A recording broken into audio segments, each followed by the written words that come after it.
We are going to bring in Jason Miller now to talk about how a possible rail shutdown will impact the economy. So just in case you were wondering, if the supply chain issues were going to get any better, they're not. He's the chairperson of the Department of Supply Chain Management at Michigan State University. So this is huge. I had no idea. When they talk about $2 billion a day, is what it's going to cost this country, it really sort of gives you an idea of how important the rail system is. Remind us of just how much the U.S. relies on freight trains for goods. Yeah, so I think one way, if you just want to think about it sort of intuitively, is about 43% of freight activity in this country involves the railroads at some point in time.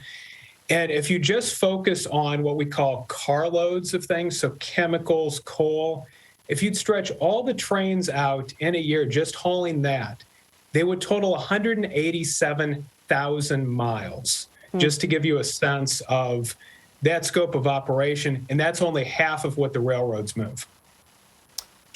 So what could a strike mean for the nation's economy? I mean, as Anne-Marie pointed out, you've got these supply chains that are still struggling to catch up from the pandemic. It will be debilitating if it goes on for, let's say, more than a week.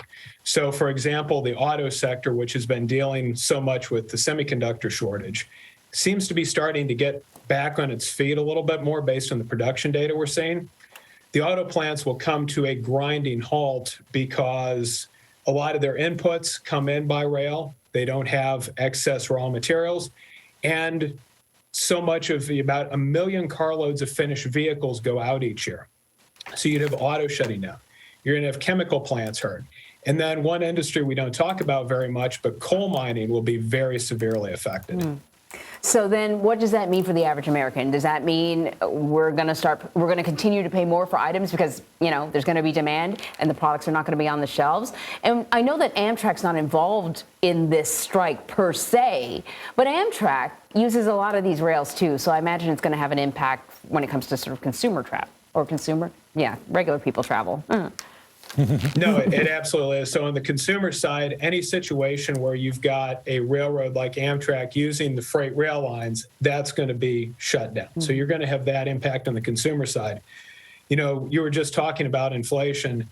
We've seen electricity prices essentially are up about 28% year over year based on the data that came out today from the Bureau of Labor Statistics.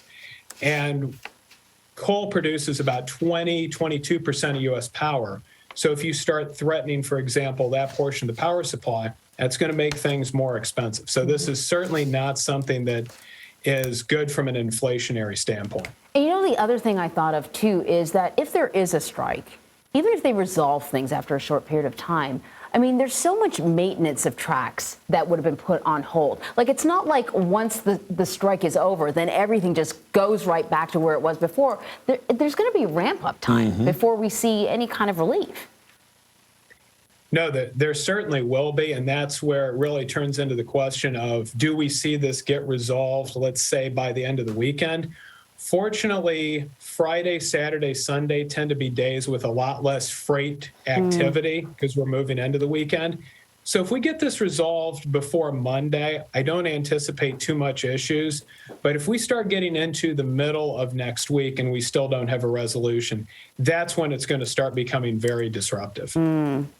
So could the intervention from the Biden administration actually help the two sides come to an agreement? And has this helped in the past? Yeah, so if you look back at the last rail strike in the early 90s, Congress acted and essentially put both sides in a form of arbitration. That really right now seems to be the best strategy that we have, would be Congress acting swiftly to get us into an arbitration situation to keep this strike from going forward. Well, we know that the president loves to ride the rails. Remember, that was his whole thing? That's right. From Delaware to Washington, D.C. before he became the president. So. Yeah, indeed.